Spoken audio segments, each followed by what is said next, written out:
হরে কৃষ্ণ। সুপ্রিয় ভক্ত শ্রোতা, আশা করি আপনারা সবাই ভালো আছেন।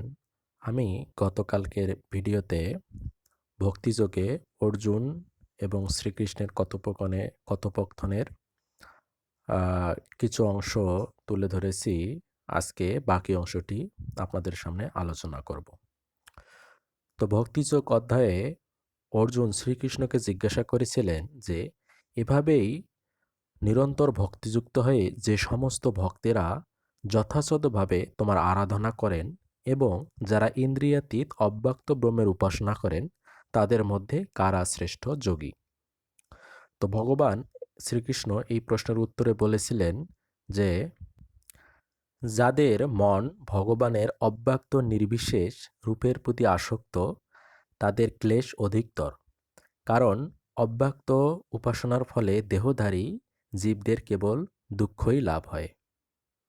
যারা সমস্ত কর্ম আমাতে সমর্পণ করে মতপরায়ণ হয়ে অন্যান্য ভক্তিযোগের দ্বারা আমার ধ্যান করে উপাসনা করেন, হে পার্থ, আমাতে আবিষ্টচিত্ত সেই সমস্ত ভক্তদের আমি মৃত্যুময় সংসার সাগর থেকে অচিরেই উদ্ধার করি। অতএব আমাতেই তুমি মন সমাহিত করো এবং আমাতেই বুদ্ধি অর্পণ করো। তার ফলে তুমি সর্বদাই আমার নিকটে বাস করবে, সেই সম্বন্ধে কোনো সন্দেহ নেই। হে ধনঞ্জয়, যদি তুমি স্থিরভাবে আমাতে চিত্ত সমাহিত করতে সক্ষম না হও, তাহলে অভ্যাস যোগের দ্বারা আমাকে প্রাপ্ত হতে ইচ্ছা করো। ভগবান শ্রীকৃষ্ণ আরও বললেন যে যদি তুমি এমন কি অভ্যাস করতেও অসমর্থ হও, তাহলে আমার প্রতি কর্মপরায়ণ হও। আমার জন্য কর্ম করেও তুমি সিদ্ধি লাভ করিবে।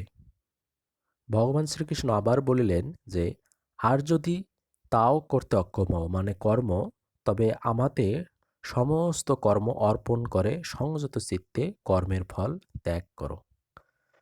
তুমি যদি এই প্রকার অভ্যাস করতে সক্ষম না হও, তাহলে জ্ঞানের অনুশীলন করো। জ্ঞান থেকে ধ্যান শ্রেষ্ঠ এবং ধ্যান থেকে কর্মফল ত্যাগ শ্রেষ্ঠ। কেননা এই প্রকার কর্মফল ত্যাগে শান্তি লাভ হয়। যিনি সমস্ত জীবের প্রতি দেশশূন্য, বন্ধুভাবাপন্ন, কৃপালু, মমত্ব বুদ্ধিশূন্য, নিরঙ্কার, সুখে ও দুঃখে সমভাবাপন্ন, ক্ষমাশীল, সর্বদা সন্তুষ্ট, সর্বদা অভিযোগে মুক্ত, সংযত স্বভাব, দৃঢ় সংকল্প যুক্ত এবং যার মন ও বুদ্ধি সর্বদা আমাতে অর্পিত, তিনিই আমার প্রিয় ভক্ত। ভগবান শ্রীকৃষ্ণ আরও বললেন যে যার থেকে কেউ উদ্বেগ প্রাপ্ত হয় না, তিনি কারো দ্বারা উদ্বেগ প্রাপ্ত হন না, এবং যিনি হর্ষ, ক্রোধ, ভয় ও উদ্বেগ থেকে মুক্ত, তিনিই আমার অত্যন্ত প্রিয় ভক্ত।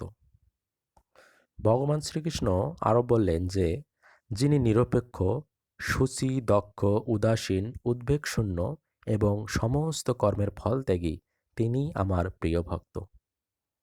ভগবান শ্রীকৃষ্ণ আরও বললেন যে যিনি প্রিয় বস্তুর প্রাপ্তিতে সন্তুষ্ট হন না এবং অপ্রিয় বস্তুর প্রাপ্তিতে দ্বেষ করেন না, যিনি প্রিয় বস্তুর বিয়োগে শোক করেন না, অপ্রাপ্ত ইষ্ট বস্তু আকাঙ্ক্ষা করেন না এবং শুভ অশুভ সমস্ত কর্ম পরিত্যাগ করেছেন, তিনি ভক্তিযুক্ত, তিনিই আমার প্রিয় ভক্ত।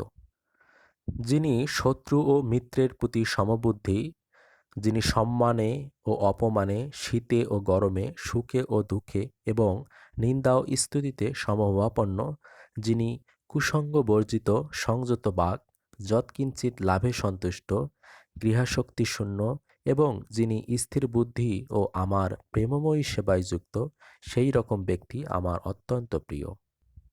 যারা আমার দ্বারা কথিত এই ধর্মামৃতের উপাসনা করেন, সেই সকল শ্রদ্ধাবান মতপরায়ণ ভক্তগণ আমার অত্যন্ত প্রিয়। সুপ্রিয় শ্রোতাবৃন্দ, ভক্তিযোগ অধ্যায়ে ভগবান শ্রীকৃষ্ণ অর্জুনকে এই কথাগুলোই বলেছিলেন, যেগুলো আমাদের জীবনের জন্য খুবই মূল্যবান এবং ভগবানকে প্রাপ্তির জন্য খুবই গুরুত্বপূর্ণ। আজকের ভিডিওটি এই পর্যন্তই। আমার ভিডিওটি ভালো লাগলে অবশ্যই সাবস্ক্রাইব, লাইক, কমেন্ট এবং শেয়ার করবেন, যাতে আপনারা পরবর্তী ভিডিওগুলো নিয়মিত পান। আপনাদের ফেসবুকে ইউটিউবে। ধন্যবাদ আপনাদের সকলকে। আবারও জানাই হরে কৃষ্ণ। সকলেই ভালো থাকবেন।